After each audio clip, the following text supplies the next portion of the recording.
দুনিয়ার পদস্থ ব্যক্তি ডাকতে দেরি, গুম কাঁচা হোক আর পাকা হোক, গুম ছেড়া দৌড় দিতে দেরি করে না। আমার সমাজের যুবক হোক, বড় ভাই ডাকতে দেরি, লঙ্গি ফালায় খেয়ে দৌড় দিতে দেরি করে না। আপনারা বড় ভাই বুঝবেন না, ওরা বড় ভাই বুঝছে, ঠিক না? রাগ হয়ে গেল, পায়ে হাত রাখি, রাগ হয়ে। আমি তোমাদের দিতা থাকি, আমি তোমাদেরকে নিয়ে জান্নাতে যেতে চাই।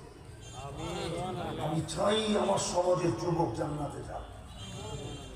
আমি দুনিয়ার ঘুরে বাংলাদেশে নামছি, আমার 103টা দেশ দেখা হয়ে গেছে, 7টা মহাদেশ দেখা হয়ে গেছে। আমি বাংলাদেশে নামছি এই জন্য দুনিয়ার যুবকদেরকে দেখছি, আমি তোমাদেরকে দেখতেছি। তোমাদের ব্যথা আমাকে নামতে বাধ্য করছে। আমি চাই তোমরা জান্নাতে যাও। আমার জাতির যুবক জান্নাতের প্রথম কাতারে থাকো। হাসান হোসাইনের বিলকুল রাদিয়াল্লাহু তাআলা আনহুর বিলকুল পিছে থাকো।